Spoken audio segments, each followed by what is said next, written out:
Hello, welcome back to Fallout 76. The new season format brought about quite a few changes.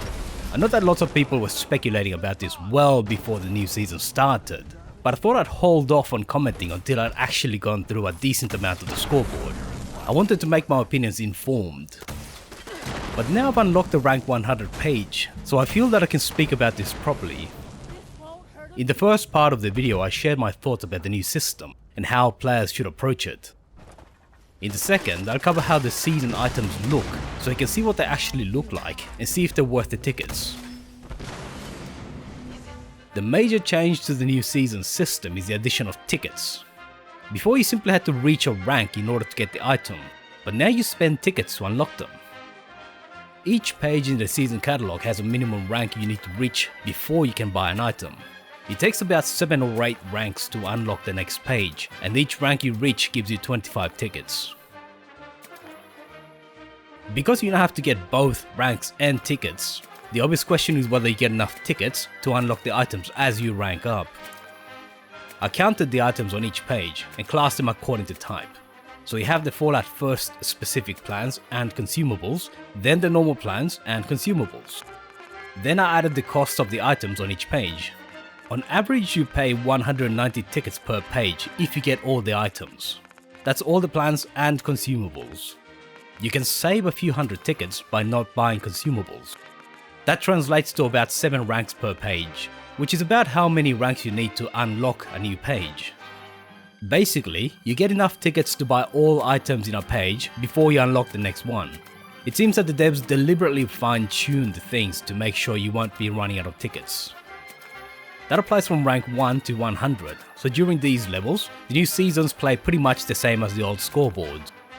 But things change a lot once you reach the bonus pages.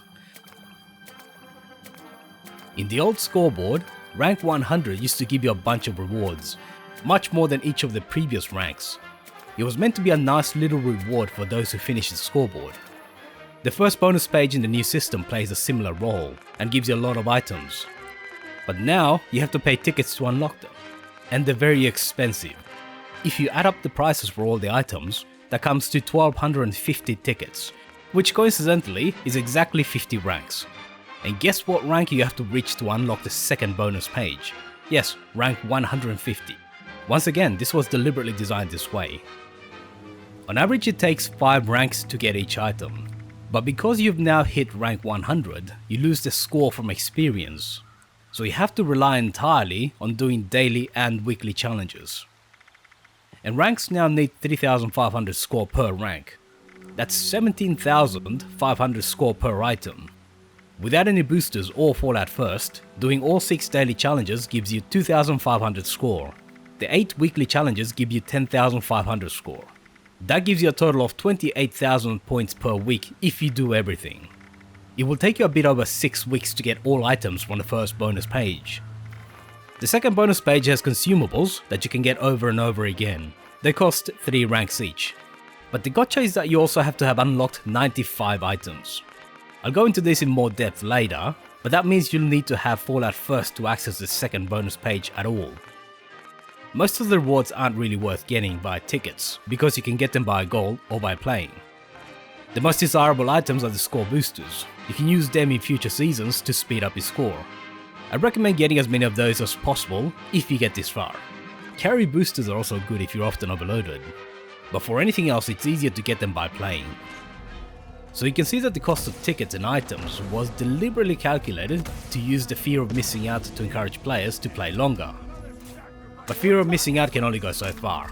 At some point, if you set the cost too high, it actually ends up having the opposite effect because people simply give up on getting those items. That's the problem with the 2 bonus pages. They just cost too much for the benefit. Up to rank 100, you can get items without worrying too much about the ticket cost, but the ticket cost shoots skywards once you try and get the bonus items. Players who already played past rank 100 with scoreboards will continue doing that, so there's no real difference for them. But casual players will end up being discouraged because unless you actually plan beforehand, there's going to be long periods when you're just getting nothing. 6 weeks to get 10 items from the first bonus page is far too long.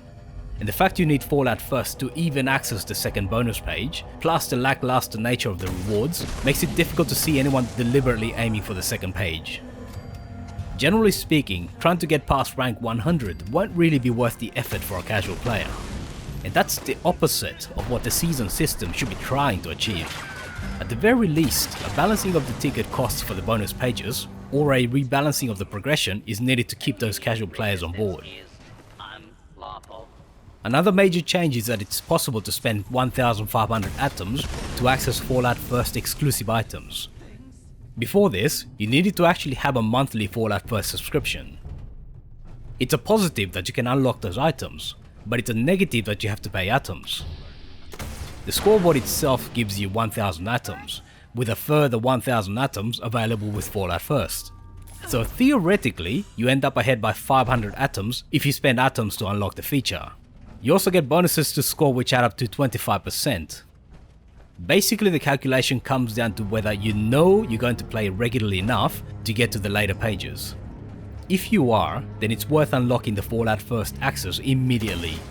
The score boost alone will mean that you get more ranks, and the extra atoms mean that you end up with more atoms than you started with. For a casual, in order to break even, you need to unlock at least page 11.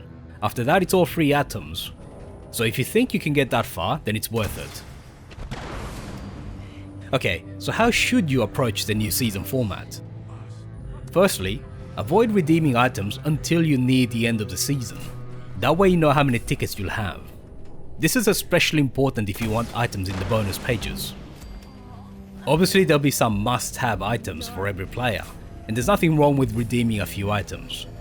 In this season, the new Cremator weapon is a must-have in my opinion, but for things like costumes and skins, you should hold off. Secondly, focus on redeeming the most important item first. Everybody has different priorities, so what's important is different for everyone. But getting the most valuable items first makes sure that you won't run out of tickets. Thirdly, avoid getting any consumables unless there's nothing else to get. The obvious exceptions are the score boosts and atoms. They're always worth getting immediately. But things like gold, nuclear keycards, legendary cores, they're all obtainable by playing the game. Don't spend tickets on them until you're sure there's nothing else to get. Fourth, spend the atoms to unlock Fallout First items. But if, and only if, you're going to play enough to get to at least page 11.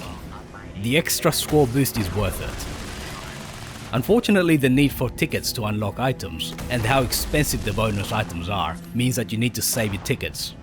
There's no easy way to get more tickets, so you need to make sure that you don't run short at the end of the season. Now let's move on to what the plans look like. I'll start with the costumes and weapon skins, then we'll cover camp items.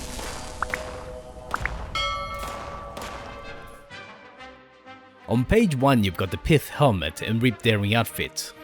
The theme for this season's weapon skins are the Peeper paints, and the first is a double-barreled shotgun. The costume and hat give off a British explorer look, and the Peeper paint has glowing eyes as its most prominent feature. These eyes glow in the dark too. How does she always know? Welcome to Nuka World on tour. Would you like a balloon? And this is how it looks like in first person.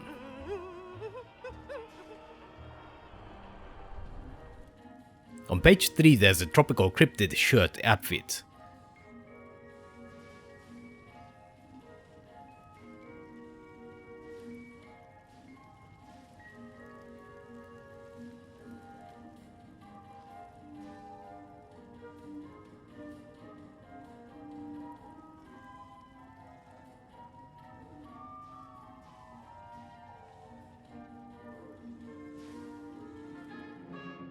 And the lever action rifle. The eyes are quite prominent on both sides of the weapon. Although the eyes aren't visible when aiming down sights. Then on page 5 there's the Gauss rifle skin. The silencer also gets eyes on this one, so it's quite visible. The Autoaxe on page 6 follows the trend.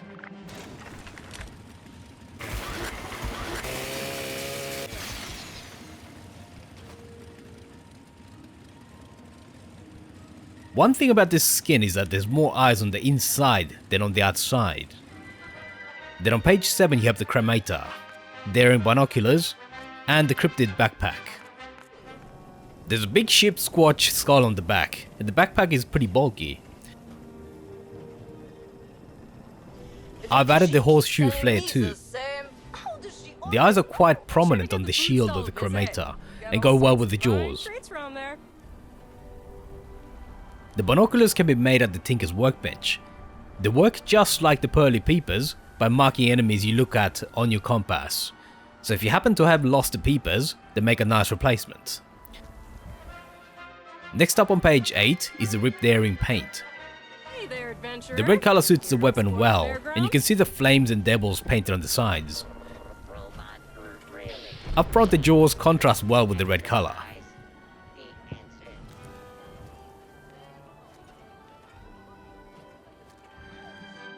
Page 9 has the pump action shotgun.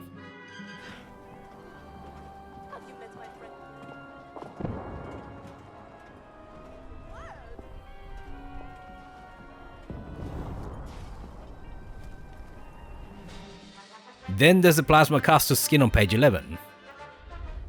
The coil up front is nicely highlighted and most of the eyes face outwards.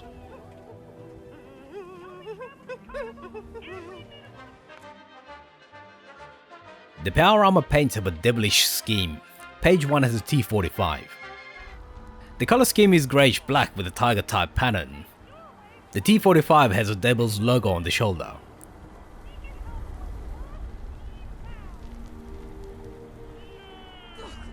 What was that? Oh, you kidding me?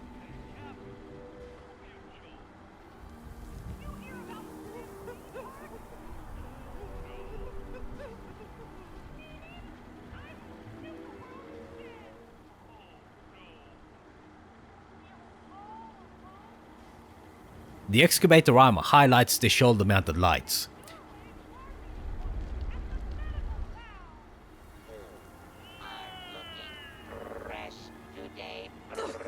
What was that?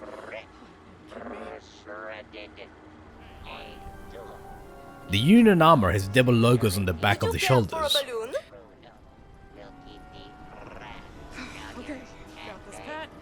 Keep a smile on, keep the energy up. Have you met my friend Bruno yet?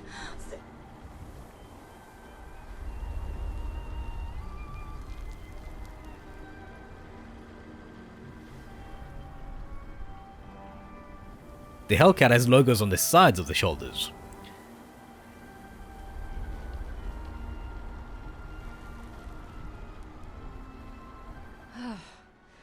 What are we gonna do, Pop?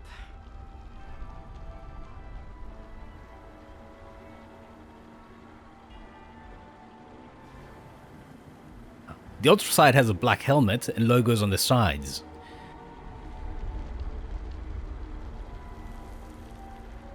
That is a wrap, everyone.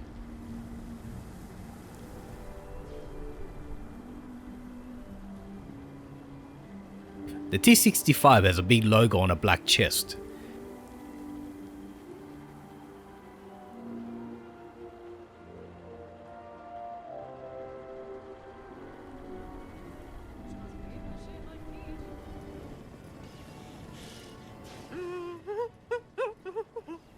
The X-01 has some contrast between the black legs and the steel colored nuts. Does a robot really need to exercise? The answer, a resounding Lady G keeps telling me the same fortune. I don't have a full set of T-60 gear, but you can see the logo prominently on the chest.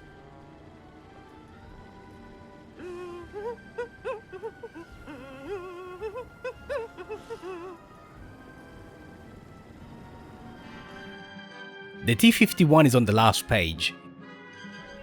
It's a bit strange that the T-60 and the T-51 are towards the end. It could be because they are common armor and the aim is to entice lower level players to get to the end of the scoreboard. Have you met my friend Bruno yet? They say he is the strongest bot in the world. The unique power armor paint is the Cryptid paint. There's fur trimmings on the chest and back, with some piercing attachments on the left arm. Presumably so you can punch enemies, although you don't actually get a damage bonus if you do. On the right are prominent bone decorations and a prominent D logo.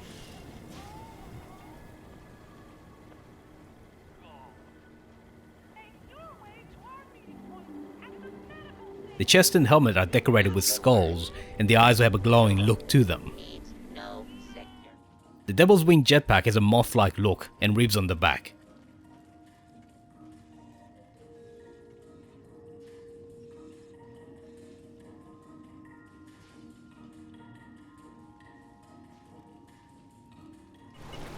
It's only for power armor.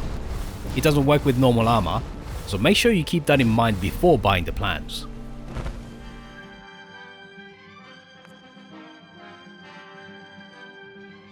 The first item is the Bigfeet Rug.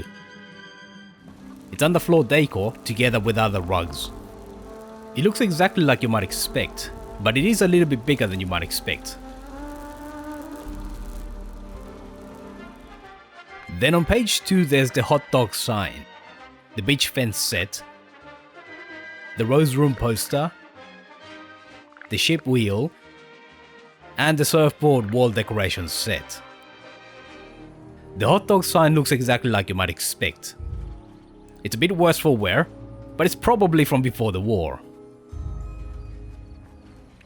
The beach fence set has post, straight, and corner fence components. All are under defenses. There's a variety of fence sets, some a bit more worn down than others. The poster needs support and it looks like this. The ship's wheel is underfloor decor.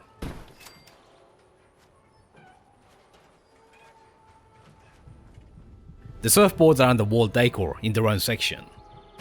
There's 3 different types. They are wall decor, so you need some support.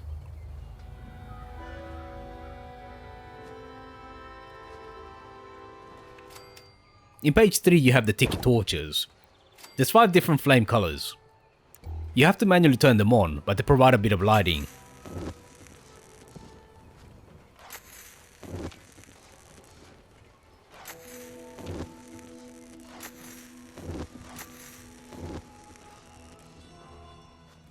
Then there's the glass float lights.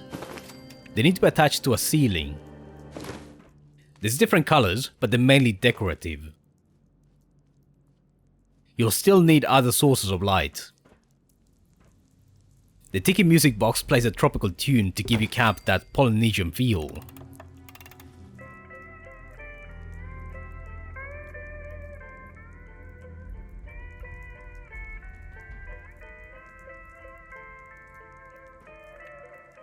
The surfboard set is the same as the wall decorations, just in a shelf format that you can put things on. The Tiki statues are floor decor. You have Mothman, Snallygaster, and Sheep Squatch varieties. They're a bit smaller than I expected, but they do have a nice sculpted look to them. And yes, you can stack them. Page 4 is the Duel with the Devil poster. There's multiple versions, and they're under the wall decor section where you find all the other posters. If you have area power, you can turn on the lights to highlight them. The Rip Daring flag is quite big, and it's under the miscellaneous structures, together with the other flags you might have unlocked.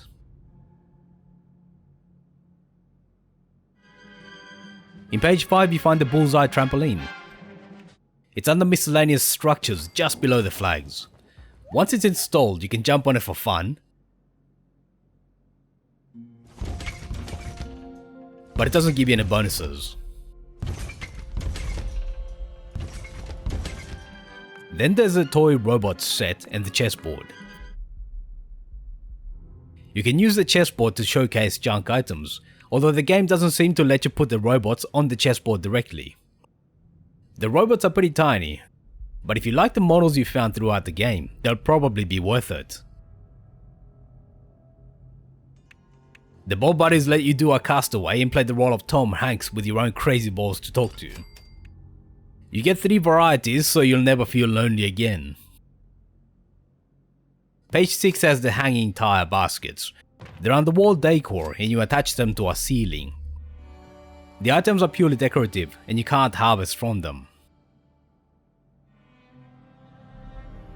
The raider cages are exactly that. You get 2 varieties, and no, you can't take prisoners.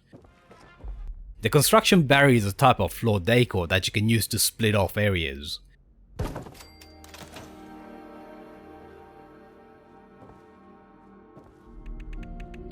The cage sign goes well with the raider cages. The loader is a floor decoration that goes with your barriers if you want to give your camp a construction look and feel.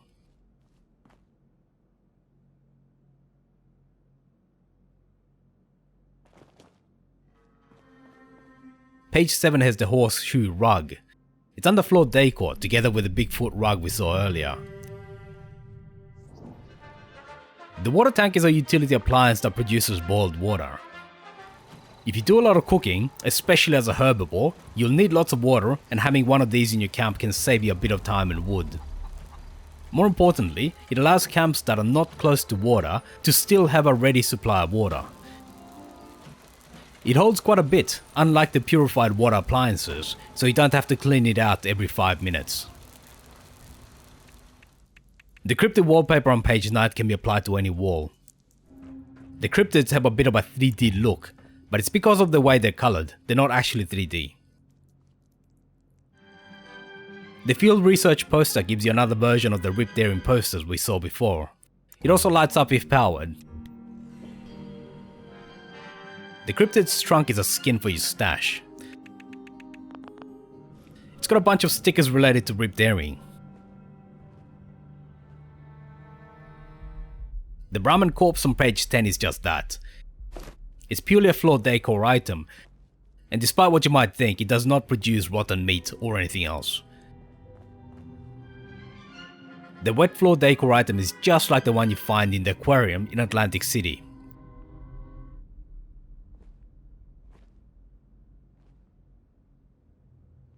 The autopsy table is a reskin of the chem workstation. It has a dissected body and a still living head plugged into the body.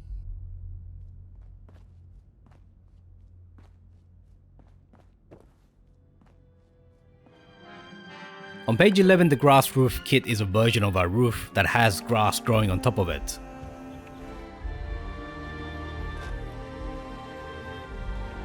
Despite the grass, you can't plant anything on it though. It's just decorative. The Pine Warren's wallpaper gives your interior a forested look to go along with the grass roof.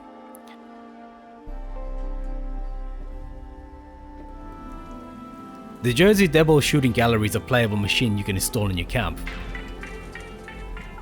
You can play with it, but it doesn't give you any bonuses.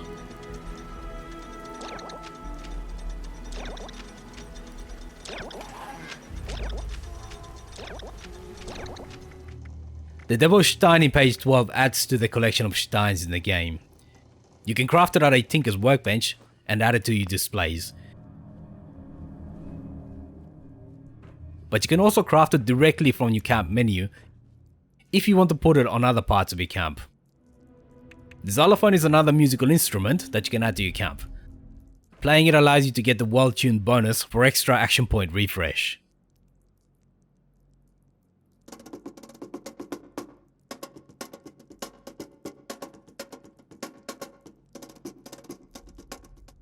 The last page has the devil wall art. It's a pretty long landscape drawing of Rip Daring and his friends.